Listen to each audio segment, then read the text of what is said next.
On the latest episode of the FranTastic Review, I will be covering Five Nights at Freddy's and South Park's Joining the Panderverse. So buckle your seatbelts, ladies and gentlemen. It's finna be a bumpy ride. Welcome back to the FranTastic Review, guys. I'm your host, Mellow15. Like I said in the beginning, I will be reviewing Five Nights at Freddy's, the movie that's in theaters right now and also on Peacock, and South Park's Joining the Panderverse. So first, if you guys have not seen Five Nights at Freddy's, I highly recommend it. It is very good for people who, like me, I'm a newcomer. I'm a newbie. Dude. Hey, fans. Hey, sweaties. Don't come after me, but I'm a newcomer. For me, before going to see the movie, I had people around me who are like really big fans of Five Nights at Freddy's. And yeah, they would tell me all this lore and like it just seemed really convoluted. And that's why I never got into it, because they would just throw all this information at me. And I'm like, you know what? When the movie came out, I was like, I'll go try it. I was highly entertained. Is it the best movie ever? No, not really, but it is very entertaining. Josh Hutcherson plays Mike Schmidt. He's the security guard. I think Josh Hutcherson did a really good job in this movie. Like he actually, you could say he carried this movie, right? The animatronics were not CGI. It was practical effects. I really appreciated that because they easily could have done CGI and who knows how wacky that could have looked. And if there is CGI, I didn't really notice it. It seemed all practical effects, but I'm going to go down the things I liked and I didn't like about Five Nights at Freddy's, and I'll give you guys my rating. So one of the things I did like I just mentioned, Josh Hutcherson, yeah, he killed it. I thought he killed it. Did a really good job. The plot does a really good job too. Like in the beginning when he's like beating up he thinks a little kid's getting kidnapped. He beats up that guy in the pond in the mall. You think, okay, where is this leading? Where you don't? Why you beat? Where you don't? Right? But it ties in together, right? He, as a kid, he keeps having this reoccurring dream as his little brother gets kidnapped. So as an adult, he's trying to go back in his dream and see, can I see who did it? Am I missing any details? What could I have done differently, right? It ultimately ties in with the whole, William Afton character, killing kids. The kids go missing in that realm. So that it wasn't just like a random subplot. It was like, it fit well with the movie. So I appreciated that. William Lillard, even though, yes, he does play William Afton in this movie, he kind of is barely in the movie. And it does at some point, like when he's giving Mike the job, Mike calls him, he's like, okay, this is where you start, whatever, he hangs up the phone and he has like an evil grin. And from that point going to basically towards the end, you kind of like forget that character even exists, right? So when it's revealed that he is William Afton, you're like, oh, okay, that makes sense. But the movie does a really good job at kind of hiding that until you get to that point. So, but as far as I know, Matthew Lillard, like I said, I'm not really too big into the lore, but I thought he played a good William Afton. And, at least they added the Springtrap scene at the end. A lot of people said it wasn't, there's some people debating like, hey, it should have been more gory. Like, hey, they did this scene, but like, it wasn't like what we thought it was going to be. And that kind of will lead me till later because we're going to talk about if this movie should have been rated R. But definitely, there's a part, though, at the end when William Afton's like, I always come back. And it's like, well, do you? Because if you haven't died before, what do you mean you always come back? Right? Like, that doesn't make sense. What do you mean you always come back? You know what I mean? But... And I know I saw some fans online like, what do you mean you always come back, bro? Like, if this is the first time you're about to die, like, what you talking about? You know. But his character has a daughter in the movie, right? And his daughter's played by Elizabeth Lale. And she plays a Vanessa Monroe. She's a cop, right? That was like one of the only parts of the movie that I was like, wait, what are you doing? Like, what is this cop doing here? Right? You figure out at the end why she's there and why she keeps showing up at Freddy's, right? Like, it's revealed later in the movie. But even then, right? And Elizabeth Lale isn't really, she's a good actress, right? I liked her in the show You, but like in this movie, I wasn't really feeling it. You know what I mean? Like, I mean, it wasn't bad, but at the same time, I was just like, it could be the way they wrote it. It could be the way they wrote her character, but there was just some parts I'm like, what are you doing, bro? Like that's probably one of the only parts of the movie that I just really genuinely didn't like. And it has nothing to do with Elizabeth Lale as a person, as an actress. It probably literally could just be the writing. But other than that, the movie the movie takes quite like there's also some parts like that. So I'm gonna give you guys my rating. I gave this movie a 7 out of 10. Right. And I think a 7 out of 10 is very fair for this movie because I think it's very entertaining. I think you will enjoy watching Five Nights at Freddy's, even if you never heard about the lore before. If this is literally your first time watching it as a newcomer, I believe you will enjoy it. But there's some things in this movie that kind of just fell short, right? Like Elizabeth Lil, her character Vanessa, right? It's like she's just like popping up, and like she literally spends like almost her whole shift as a cop. Certain nights, she's literally just at Freddy's, just like he's knocking on the door. Hey, so you're the new security guard, huh? And it's like, bro, like you can't be there. You can't. She literally can't be there her whole shift, right? But then like the next scene, it's like light outside and Mike's going home, right? I thought it was funny. So Mike has a sister in the movie. Her name is Abby, and Abby was played by Piper Rubio. I like that role too, right? And it's actually kind of funny because they kind of alluded to the whole. There's a lot of kids, bro, especially in my family, who just they come across autistic, right? Now that's not a bad thing. Like autism is kind of it's something that our society's starting to get more used to. We're starting to have more talks about autism. But I definitely think the girl in the movie was autistic. They just didn't say it. She didn't really eat. All she did was draw. She didn't really like doing anything at school. So it's kind of I thought it was cool that they added that in there because there's a lot of kids who probably like Five Nights at Freddy's who do that. They don't eat. They don't really like going to school. They do one thing all day.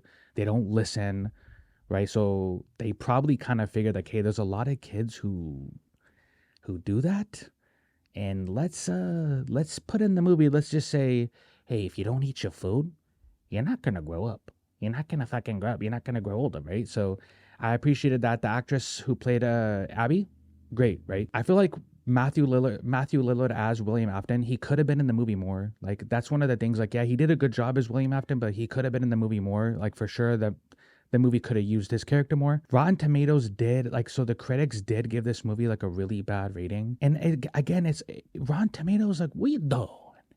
What you doing, Rotten Tomatoes? I don't think Rotten Tomatoes a lot of the times they don't know what they're talking about half the time, right?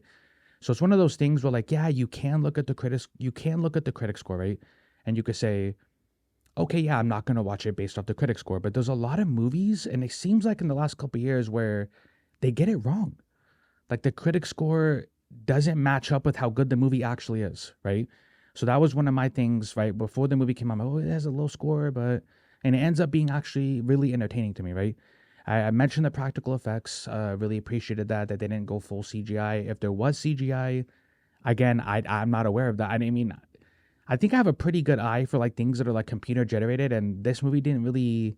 If it did, it was like very minimal, right? Like with I think the only CGI part I can really think of is when Chica has the cupcake. She sends her cupcake out to like kill the people who are like breaking into Five Nights. I mean at Freddy's, they're breaking in at Freddy's. That's probably the only part I can think of that's like full CGI. Other than that, it was mainly practical effects. One of the things though that I wanted to touch on, right? Because I did give the movie a 7 out of 10. Should the movie have been rated R? Now, I don't really believe it should be rated R because how do you like as a parent, right? You're like, okay, well, my kid likes Five Nights at Freddy's. They talk about it like all the time. I'm not really into it. Like I kind of see them watching it on YouTube, and I kind of see them playing it. But then when it comes time to go see the movie, it's like, wait, it's rated R. Like, why are we gonna take our kid to see this? So I think it was a really, really, and some fans might not like this, but I think it was a really smart decision to make this movie PG-13 because it's the first entry into a potential trilogy or a potential series. You want to get parents used to the idea of, hey, let's go take our kids to see Five Nights at Freddy's. So again, you kind of have to tone down the violent scenes, right? If, of course there's going to be violent scenes in it, but if you tone it down enough, you won't have a hard time having parents, like you won't have a hard time convincing your parents to take you to see Five Nights at Freddy's, because again, this movie is marketed towards younger people, right? And I saw an article that said like a majority of I think it was like over 90% over 90% of people who saw this movie were under the age of 35, right? So again, your demographic is a very specific group of people, and a lot of them are probably going to be kids. So to convince your parents to take you to see a rated R Five Nights at Freddy's movie might have been a little difficult. I know some fans probably didn't want it to be PG-13, but I enjoyed that it was. It was a smart business move on Blumhouse. So, but if you guys have seen it, comment below. Tell me what you thought of the movie. If you haven't, like I said on a lot of my previous FranTastic reviews, I don't think we've done a bad FranTastic review yet, right? So the fact that I give this a 7 out of 10, I think is very fair. If you haven't seen it, if you're not, like I said, if you're not into the lore, if you're not used to the lore, if you don't know anybody who's talked about it, I would say just give it a shot. You might like it. You know, after I saw the movie, I started looking up on YouTube like Five Nights at Freddy's lore and like going over compilation videos, and I was very interested in the lore. And it got me hooked. I'm like, okay, yeah, I want to see more movies, which it's going to get probably more sequels because the movie made a ton of money its opening weekend. And it is what it is. That's just how movies been. Like, it's a hit or miss. This movie obviously wasn't a miss, and we're going to get more sequels. So to end this FranTastic review, I usually do 2 reviews in one. You know, previously, I think the last FranTastic review, I only did 1 review, which was of the Ahsoka show, right? But this one is of the latest South Park special, Joining The Panderverse. you know, Woke Hollywood destroys Ahsoka. Woke Hollywood destroys Kathleen Kennedy. it seemed like this episode, right, was really aimed at those type of people, right? And if you watch the full episode, which I highly recommend, it's a genius episode. It's not just about pandering and Kathleen Kennedy and Disney and Bob Iger. It also takes a kind of a special look at AI and what AI is doing to our society and what AI has the potential to actually do, right? Is AI going to get to the point where all of us just don't know what we're doing, right?